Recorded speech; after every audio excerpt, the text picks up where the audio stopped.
नमस्कार दोस्तों। आज हम बात करेंगे सेकंड हाउस में जुपिटर की। कल हमने जो बात की थी वो लग्न में जुपिटर की थी। आज हम लोग करेंगे सेकंड हाउस में जुपिटर की कि देव गुरु बृहस्पति जब सेकंड हाउस में होते हैं तो क्या रिजल्ट देते हैं। अब दोस्तों समझने वाली बात यह है कि सेकंड हाउस हमारे किन चीजों को रिप्रेजेंट करता है। तो जैसे फर्स्ट हाउस अपने सेल्फ का होता है, उसी तरह सेकंड हाउस जो होता है वो अपने आपकी वाणी का होता है, आपके कुटुंब का होता है, आपके धन का होता है, आपके क्लोज फैमिली मतलब चाचा है, भाई बहन है, इनका होता है। आपकी खुद की बनाई फैमिली भी होता है। जैसे आपके पति पत्नी और आपके बच्चे हैं तो ये आपका खुद का फैमिली भी हो गया ना, तो उसके हिसाब से सेकंड हाउस उसका भी होता है। तो अब ये यहाँ पर अगर गुरु बैठ जाए तो क्या असर करता है, क्या फल देता है, आज हम लोग इस पे चर्चा करेंगे।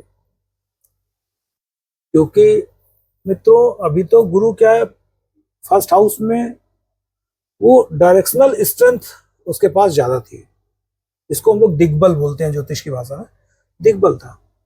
लेकिन सेकंड हाउस जो होता है वो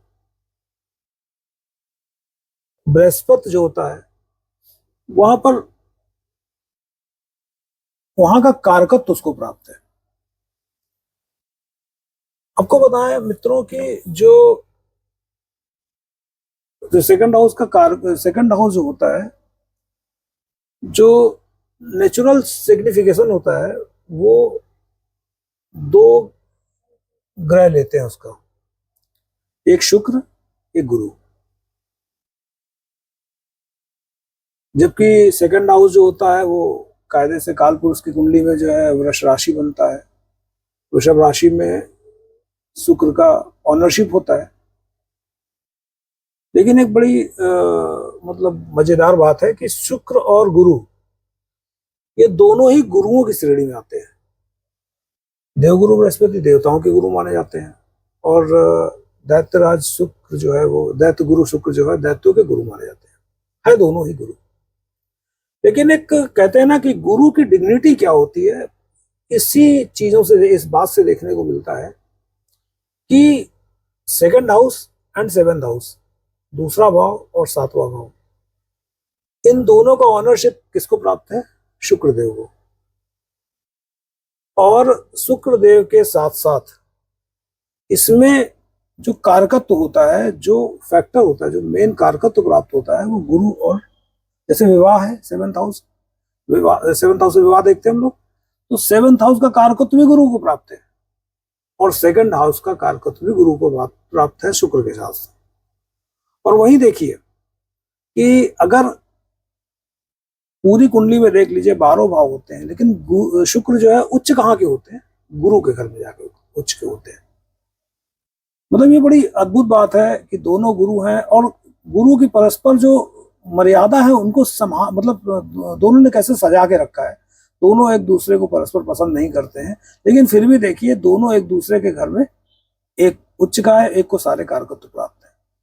ये बड़ी हैरानी की बात है। जैसे होता है ना कि पुराने जमाने में दो अच्छे सैद्धांतिक राजा होते थे, अगर किसी के पास शस्त्र नहीं है तो उसको शस्त्र दे के बराबर की लड़ाई लड़ते थे। तो यहाँ पर सिद्धांत साफ नजर आता था। गुरुओं के अध्ययन करने से, गुरुओं के विषय में जब अध्ययन करेंगे तो हमको इतनी छोटी छोटी और महत्वपूर्ण बातें सामने आती हैं, पता चलती है, तो बड़ा अच्छा लगता है।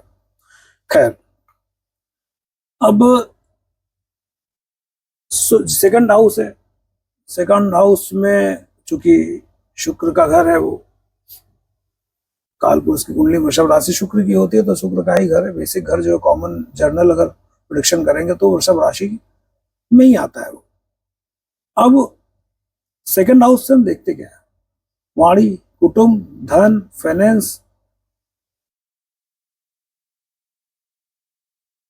और आपकी आंखों का विचार करते हैं, नीचे के चेहरे का पोर्शन का विचार करते हैं, आपके गले तक का विचार करते हैं सेकंड हाउस से।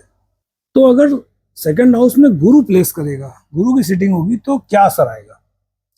ये जनरल प्रिडिक्शन है, बाकी हम आपको हर वीडियो में पहले बता चुके हैं, बता रहे हैं कि जब राशियां बदलेंगी, संबंधित ग्रह भी जो है बदलेंगे, या मतलब किसी ग्रह की उस पर दृष्टि पड़ेगी तो भाव में परिवर्तन आएगा। लेकिन जो कॉमन है, जो जनरल प्रिडिक्शन है, उसके आधार पर बता रहे हैं।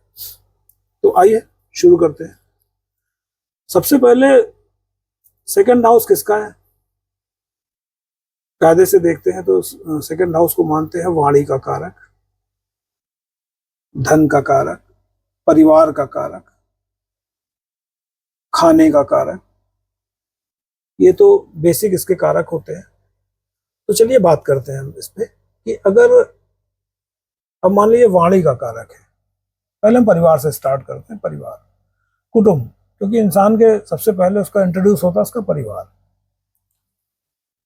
परिवार अगर सेकंड हाउस में गुरु हो जाए तो अक्सर देखा गया है कि जिस भी जातक की कुंडली में सेकंड हाउस में गुरु होता है, वो ज्यादातर देखा गया, अधिकतर ये देखा गया कि वो अपने घर के बड़े होते हैं।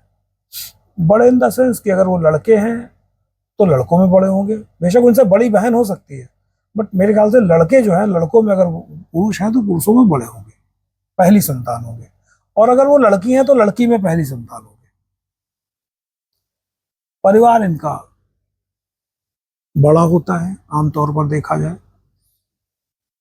अब अगर बुध, केतु या शनि इनकी दृष्टि पड़ जाए या इनसे संबंध बना ले तो ये मान के चलिए कि कहीं जैसे आदमी घर से दूर रहने लगता है, या इस टाइप से कि मतलब एक सेकंड, तो घर से दूर रहने लगता है, या परिवार छोटा भी होता है, अपनी फैमिली में होता है, अपना परिवार लेके आदमी अगर अलग निकल जाता है अपनी शादीशुदा लाइफ में, बच्चे, पत्नी और बच्चों के साथ अलग हो जाता है। वरना आमतौर पर अगर सामान्यतः किसी बुरे ग्रह की दृष्टि नहीं है, किसी शत्रु राशि में नहीं है, किसी संकुचित राशि में नहीं है, जैसे केतु वेतु के साथ भी नहीं है, तो आप मान के चलिए इनका परिवार बड़ा होता है।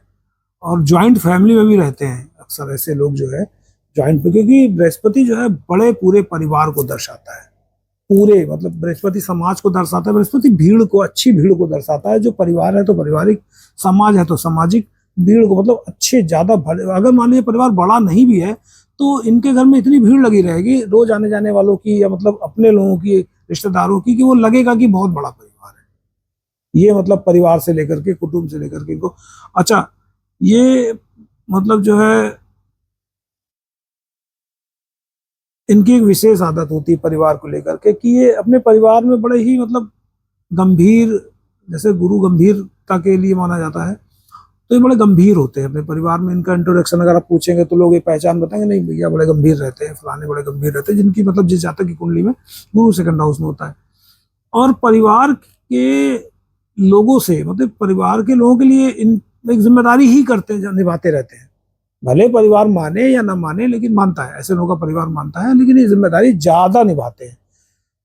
इनके साथ एक ड्रॉबैक ये होता है कि इनके जो छोटे भाई बहन होते हैं, ये कभी भी अपने छोटे भाई बहन से कोई उम्मीद नहीं करते। मदद करते हैं, बहुत मदद करते हैं, लेकिन ये उम्मीद नहीं करते। और अगर छोटे भाई बहन कभी इनकी दुख मुसीबत में कुछ करना भी चाहें तो गॉड गिफ्टेड होते हैं ये लोग कि इनके साथ आप ये मान के चलिए कि ये किसी का एहसान नहीं ले पाते हैं, कुदरत इनको लेने नहीं देती है। आमतौर पर आप देखेंगे, ये एक मेरा अपना प्रोडिक्शन है, मैं किसी की बात नहीं कर रहा हूं, कि जो लोग इस जन्म में किसी से मतलब भाई बहन का कर्जा नहीं लिए होते हैं तो लास्ट पिछले जन्म में, पूर्व जन्म में उन सेकंड हाउस बृहस्पति लेके ही पैदा हुए होते हैं, या इस जन्म में अगर बृहस्पति लेके पैदा हुए हैं तो अगले जन्म में उनका भाई बहनों का कोई कर्जा नहीं जाता, कोई कार्मिक नहीं होता, भाई बहन का कोई कार्मिक अगले जन्म में उनको फेस नहीं करता। मतलब वो बिल्कुल निश्चल होके अपने भाई बहनों के लिए, छोटे भाई बहनों के लिए करते रहते हैं। ये इनकी मतलब सबसे सुंदर बात है। रहा सवाल माँ का, तो माँ को लेकर के ये थोड़े से सेंसिटिव होते हैं। ये कभी अपनी माँ को दिखाते नहीं है कि माँ को ये प्रेम करते हैं, लेकिन जिम्मेदारी जो होती है इतनी ज्यादा होती है कि अगर इनको ये मतलब ये चोरी छुपे वॉच करते रहते हैं कि माँ को जरूरत किस चीज की है। अपनी पत्नी से कह के या अपने बच्चों से कह के ये माँ की जरूरत पूछते हैं और फिर उसकी जरूरतों को पूरा करवा देते हैं। और यही जैसे माँ का रिश्ता देखे तो माँ भी इनके लिए मतलब इनको ज्यादा चाहती है, माँ परिवार में इनको ज्यादा चाहती है, लेकिन सेम कंडीशन ये होती है कि माँ भी इनके सामने दर्शाती नहीं कि हम लोग को बहुत चाहते हैं। ये एक मतलब इम्पोर्टेंट बात होती है। और इसके बाद आ जाइए कि मतलब जैसे इनका जो मित्र यार होते हैं बहुत ही लिमिटेड होते हैं। लिमिटेड इन द सेंस कि होंगे 10, 8, 4, 5 जो भी हो, लेकिन जो भी होंगे इनके मौके पे काम आने वाले होते हैं। क्योंकि इनका ऑरा इतना मजबूत होता है, इनकी अप्रोच इतनी मजबूत होती है, चाहे लोग जरूरत मतलब अपनी जरूरत के हिसाब से इनसे दोस्ती बनाते हैं कि भाई मौके पे काम आ जाएंगे। हाँ, ये काम भी आते हैं, लोगों के मित्रों के काम भी आते हैं, मित्रता इनकी अच्छी होती है। और चूंकि इनको बोलना बहुत ज्यादा बोलना पसंद नहीं होता है, इनको जैसे बुद्ध राहु वाले होते हैं, उनको मतलब बोलेंगे तो क्या भी बोलते चले जाएंगे। बुद्ध वाले बड़े वाचाल होते हैं, अच्छा बोलते हैं ये, लेकिन ये बहुत गंभीर बोलते हैं, गंभीर बोलते हैं, और इनको ज्यादा बोलने वाले पसंद नहीं होते। तो इसलिए इनके दोस्त, इनके फ्रेंड्स बड़े लिमिटेड होते हैं। और बच्चों में आ जाए तो बच्चों के साथ क्या होता है, इनको सबसे ज्यादा खुल के, अगर आप देख पाएंगे कि ये अपने बच्चों को खुल के प्यार करते हैं, सामने दिखेगा कि नहीं बच्चों को प्रेम करते हैं। कोई अनावश्यक प्रेम नहीं, मतलब ऐसा नहीं प्रेम की जो हद से ज्यादा हो, ऐसा कुछ भी नहीं, कि सीमाओं के अंदर एक बच्चों से एक डिग्निटी वाला प्रेम ये करते हैं, और साफ साफ मतलब इसको स्वीकारते हैं, और बच्चों के लिए जिंदा रहते हैं, मतलब बच्चों के लिए अपनी हर भरसक प्रयास करते हैं कि बच्चों को ये खुश रख सके, बच्चों को प्रेम कर सके। पत्नी के साथ इनका बड़ा एक अद्भुत मतलब जो है संबंध होता है कि ये चार लोगों के सामने बैठेंगे, पत्नी से मजाक करेंगे, पत्नी को डांटेंगे या पत्नी का मजाक उड़ाएंगे, बट अंडरस्टैंडिंग इतनी अच्छी होती है कि पत्नी हंस के चली जाएगी, या पति है तो पति कुछ नहीं बोलेगा, हंस के चला जाएगा। अंडरस्टैंडिंग बहुत अच्छी होती है, इसको वो कहते हैं ना कि समझदारी पति पत्नी में बहुत ज्यादा होती है। शत्रुता किसी से रखते नहीं है।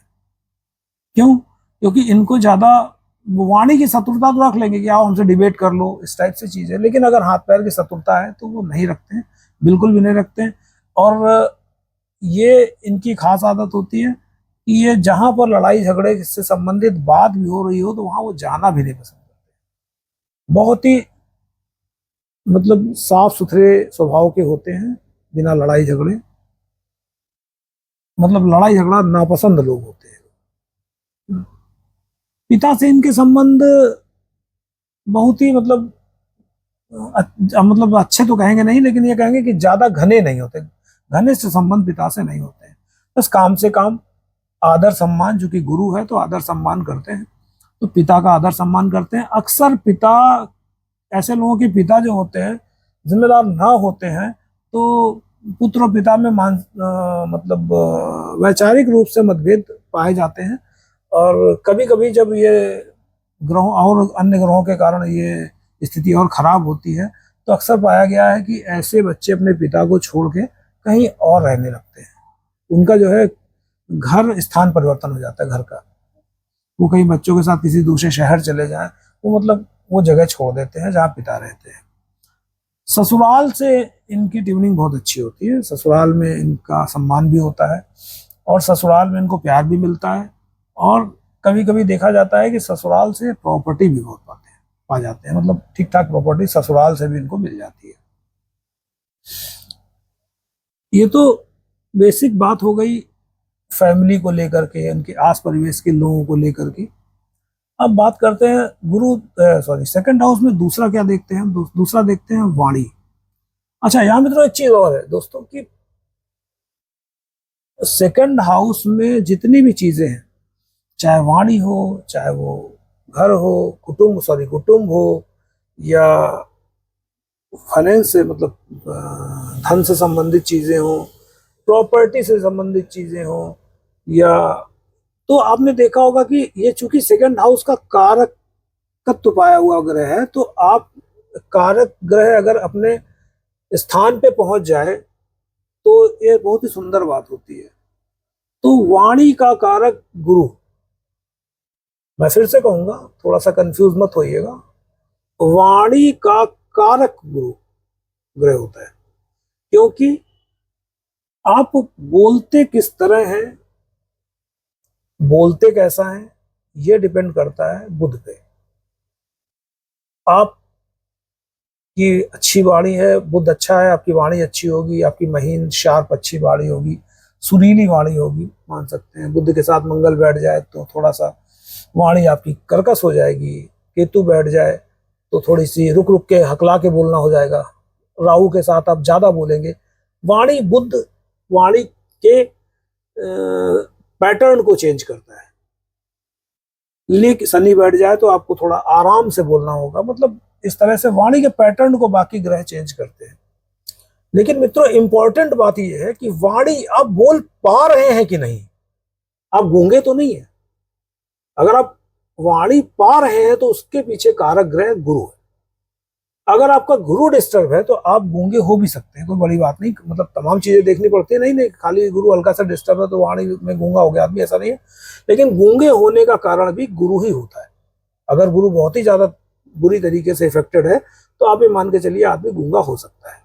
इसमें कोई बड़ी बात नहीं है। तो अब वाणी को लेकर के आपको बताते हैं। जो सेकंड हाउस गुरु वाले लोग होते हैं, इनकी वाणी हल्की सी सामान्य होती है। मतलब नुकीली महीन नहीं होती है ना, मंगल के साथ मिले तो कर्कश होती है। इनकी वाणी बहुत ही मतलब सधी हुई वाणी होती है, कम बोलते हैं और इन्हें गाना गाना बहुत पसंद होता है।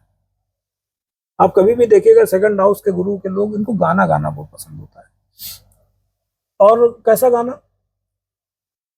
ये गाना अपनी अपनी मर्जी के लिए गाते हैं। देखिए, गाना गाना, सिंगिंग अगर हम देखेंगे तो किससे देखेंगे कि बुध से। ठीक है, बुध से हम लोग गाना देखते हैं। गाने से कमाई, अगर सेकंड हाउस से बुध संबंध बना ले या सेकंड हाउस से मंगल बुध संबंध बना ले, तो आप ये मान के चलिए कि बुध का संबंध अगर सेकंड हाउस से बनता है तो प्रोफेशनल सिंगर तो कहीं ना कहीं आदमी थोड़ा बहुत उससे पैसे वैसे कमा सकता है। कि सेकंड हाउस धन का है, गाना सिंगिंग का, थर्ड हाउस होता है तो वो सिंगिंग से कहीं ना कहीं संबंध बना लेता है, तो थोड़े बहुत पैसे कमा लेता है। कभी अच्छी पोजीशन होती है और ग्रहों का संबंध बन जाता है तो ज्यादा प्रोफेशनल सिंगर हो जाता है। लेकिन जो गुरु के साथ है वो गाना गाते हैं तो जैसे उनको क्या है, वो अपने शौक के लिए गाना गाते हैं। और गाना गाने का उनका तरीका बड़ा डिफरेंट होता है। तरीका क्या होता है कि वो जब भी गाना गाएंगे, आवाज उतनी ज्यादा उनकी सुरीली नहीं होती है, लेकिन वो सुरों का बहुत ध्यान रखते हैं। इसीलिए ऐसे लोग प्रोफेशनल सिंगर नहीं बन पाते हैं। खुद के सिंगर होते हैं ना, कहते बाथरूम का गायक हो, सिंगर है, बाथरूम सिंगर होते हैं। उनकी आवाज कुछ ऐसे बहुत सिंगर ऐसे होते हैं जिनकी खुद की आवाज बहुत अच्छी होती है, लेकिन वो कभी भी प्रोफेशनल नहीं बनते। क्यों? क्योंकि उनको खुद में सुरों को लेकर के इतना ज्यादा वो डिस्टर्ब होते हैं, उनको लगता है कि कहीं सुर गलत ना हो जाए। अब जैसे देखिए कि एक मीका सिंह है, गाना गाते हैं, बहुत अच्छा गाते हैं। और मान लीजिए एक उदित नारायण जी गाना गाते हैं। मीका सिंह बिना सुर के भी गाना गा देंगे, चल जाएगा। लेकिन उदित नारायण जी अगर बिना सुर के गाना गाएंगे तो गा ही नहीं पाएंगे। क्यों? क्योंकि उनका ध्यान, उनको गाने की वास्तविकता पता है। तो इस तरीके से जो लोग गाना, सेकंड हाउस गुरु वाले लोग गाना बहुत अच्छा गाते हैं और गाना गाने के साथ साथ सुरों का विशेष ख्याल रखते हैं। लय का ख्याल रखेंगे, सुरों का ख्याल रखेंगे। भले उनकी आवाज उतनी अच्छी ना हो, लेकिन वो जब गाएंगे तो आपको सुनने में बड़ा कर्णप्रिय प्रिय लगेगा। और जैसे इसके बाद आप देखेंगे कि सेकंड हाउस एक चीज को और दर्शाता है, वो होता है कि आपका भोजन, खाना। खाना चौथे भाव से भी देखा जाता है, खाना सेकंड हाउस से भी देखा जाता है। सेकंड हाउस से खाना देखा जाता है। हम लोग सेकंड हाउस से खाने का विचार करते हैं तो खाने में ऐसे लोग क्या होता है, थोड़े स्वल्पाहारी होते हैं, सात्विक खाना खाना पसंद करते हैं। खाने में मतलब बड़ी चूजी चीजें खाते हैं, ये ओवर डाइट कभी नहीं करते। हाँ, खाने से एक बात और याद आई कि ये जब भी जैसे इनकी एक आदत होती है कि ये जब ये बचपन में होते हैं, बचपन से जवानी तक आते हैं, अपने यंग एज तक आते हैं, तो इनको मिठाई बहुत पसंद होती है, स्वीट बहुत खाते हैं। मतलब ये ऐसा होगा, रात में उठेंगे और स्वीट खाएंगे और तब तक खाएंगे मतलब मैं आपको बता रहा हूँ, सुनने में थोड़ा सा आपको अजीब लगेगा कि जब तक ये डायबिटिक नहीं हो जाते। और जब ये डायबिटिक हो जाते हैं तो फूड, मिठाई से इनको डिटैच हो जाता है। सेकंड हाउस में शुक्र या सूर्य, शुक्र या गुरु गुरु है तो आप ये मान के चलिए कि 99% आदमी हेरिडिटी लेके आता है शुगर की, डायबिटीज की, पीछे से लेके आता है। और भी कई कारण होते हैं कुंडली में कि जेनेटिक डायबिटीज कहाँ से आती है, लेकिन ये एक उसमें भी ये भी एक सूत्र है कि अगर सेकंड हाउस में गुरु होगा तो ऐसे आदमी जेनेटिकली शुगर को लेके जरूर आएंगे, डायबिटीज को लेके अपने पूर्वजों से लेके आते हैं। और वो चूंकि मीठा पसंद होता है उनको खाने का, चूंकि सेंसिटिव बहुत होते हैं तो पहले तो बचपन में काफी खाते हैं, जब उस शुगर उस लेवल को प्राप्त कर लेते हैं तो उसके बाद उनको थोड़ा सा, चूंकि समझदार है तो उनको लगता है नहीं नहीं इसको, फिर वो अपने आप में डिटैच हो जाता है उनका शुगर से। ये मतलब एक निगेटिव पॉइंट है। लेकिन हाँ ठीक है कि अगर नॉलेज होता है तो इंसान शुरू से थोड़ा, ज्योतिष होता ही यही है कि आदमी को अगर पता चल जाए तो थोड़ा सा पहले से उससे बच के रहना होता है, ये होता है। अब हम आते हैं सबसे बड़ी चीज धन, जो हमारे जीवन में सबसे ज्यादा इंपॉर्टेंट चीज होती है धन। तो आपको पता होगा कि धन का कारक भी गुरु होता है। अब धन का कारक ग्रह धन भाव में जाके अगर बैठ जाए तो ये तो बड़ी अच्छी बात होती है। तो इसमें अच्छी बात क्या होती है कि ऐसे लोगों को कोई प्रॉपर्टी के लिए लड़ना नहीं पड़ता है। प्रॉपर्टी खानदान में कितना भी झगड़ा होता है उनका हिस्सा उनके पास अपने आप आ जाता है। कोई उनके लिए, उनको बुला के भैया आओ साइन करो ले जाओ। सबसे बड़ी चीज इनको, अच्छा ज्यादा धन की चाह भी नहीं होती, इनको इतना धन मिलता रहे कि वही जैसा इतना दीजिए जामे कुटुंब समाए, मैं भी भूखा ना रहूं साधु भी भूखा ना जाए, वो वाली स्थिति होती है। क्योंकि समझदार, अब बृहस्पति है तो जाहिर सी बात है समझदारी होती है, तो अतिशयोक्ति इनको धन की नहीं होती है। इनको ये होता है कि किसी भी तरीके से हमारे पास इतना पर्याप्त धन हो कि हमारा परिवार अच्छे से चल जाए। पारिवारिक लोग होते हैं, फैमिली पे टाइम देने वाले, फैमिली पे न्यौछावर लोग होते हैं, इस तरह के लोग। तो अच्छा, जैसे ऐसे लोगों को आप जब देखेंगे उत्तरार्ध में, जब 40 के प्लस हो जाएंगे तो ऐसे लोगों को आप देखेंगे इनके पास इन्वेस्टमेंट बहुत मिलेंगे। जैसे स्टॉक, मतलब शेयर के इनके पास काफ़ी मिलेंगे, इनके पास ज्वेलरी काफ़ी मिलेगी, और इनके पास बॉन्ड्स वगैरह इस टाइप की इनके पास चीज़ें मिलेंगी। और सेकेंडरी इनको चूंकि ससुराल की प्रॉपर्टी मिलने का भी अंदेशा, मतलब इनके कुंडली में योग होता है तो इनको ससुराल की प्रॉपर्टी भी मिलती है। कभी कभी ससुराल से इनको लिक्विड भी मिलता है। सेकंड हाउस से हम लोग लिक्विड नहीं देखते हैं, लेकिन फिर भी धन का कारक है तो कहीं ना कहीं लिक्विड उसमें कन्वर्ट होता ही है। लेकिन तो इसीलिए बता रहे हैं कि सेकंड हाउस में इनको बेसिक ये सब चीजें जो है जरूर मिलती है। तो अब क्या है, अच्छा ऐसे लोगों का अभी आ जाते हैं धन वाणी कुटुंब। अब ये तो चलिए ठीक है कि खाना ये सब चीजें हैं, डिस्कस हो जाता है। अब सबसे इंपॉर्टेंट चीज आती है कैरियर पे। क्योंकि ऐसे लोगों को वक्ता अच्छे होते हैं,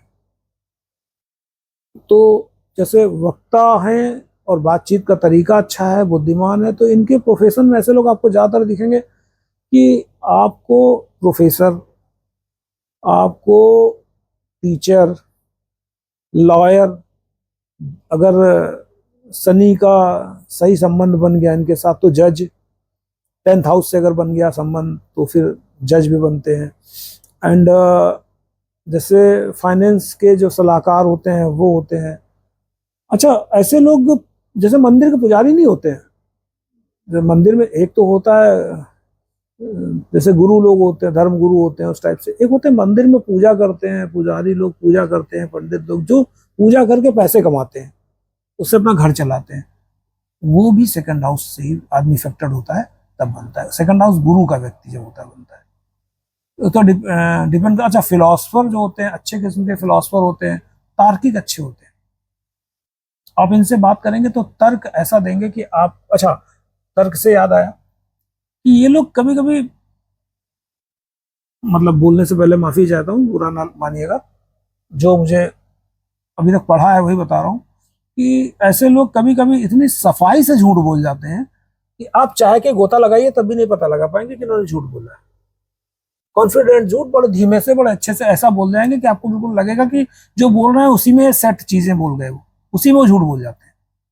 जैसे फर्स्ट हाउस में क्या, फर्स्ट हाउस में आदमी बोलता है देन वो भूल जाता है, फिर उसको याद दिलाना पड़ता है आपने बोला था। इसलिए फर्स्ट हाउस वालों की रिकॉर्डिंग रखनी चाहिए। फर्स्ट हाउस गुरु वालों की रिकॉर्डिंग रखी, तुमने ये मौके पे कहा था, क्योंकि वो इतना ज्यादा बिजी होते हैं उनको ये याद ही नहीं रहता हमने कुछ कहा है। इसी तरह सेकंड हाउस में बहुत ही मैनिपुलेटेड तरीके से झूठ बोल जाते हैं और पता नहीं लगा सकता आपको। और वो ऐसी कोई झूठ बोलने की आदत नहीं है, कोई मतलब ऐसी जगह झूठ बोलेंगे जहां मतलब किसी का नुकसान ना हो रहा हो, किसी का मतलब फायदा ना हो रहा तो नुकसान भी ना हो, मतलब ऐसे समय पे झूठ बोलते हैं। इनके अंदर ये कला होती है। तो धन, वाणी, कुटुंब, शरीर से यानी और जो सेहत है उससे संबंधित जो इसके सेकंड हाउस के सिग्निफिकेंट है और गुरु वहां बैठ जाए तो कैसा असर करता है, ये हमने आपके साथ चर्चा की है। हम कल बात करेंगे थर्ड हाउस और फोर्थ हाउस में गुरु जब बैठते हैं तो कैसा फल देते हैं, क्योंकि थोड़े से एक साथ हम दो दो लेके चलेंगे तो ज्यादा अच्छा रहेगा और जल्दी चीजें पूरी होंगी तो जल्दी हम लोग जो है इसमें आगे बढ़ेंगे। तो उम्मीद है कि आपको पसंद आया होगा। अगर पसंद आए तो लाइक जरूर कीजिएगा, और चूंकि मेरा चैनल नया है तो देखिएगा, अगर आपको अच्छा लगे तो सब्सक्राइब कीजिएगा, इससे हमें बल मिलेगा। बाकी तब तक के लिए नमस्कार।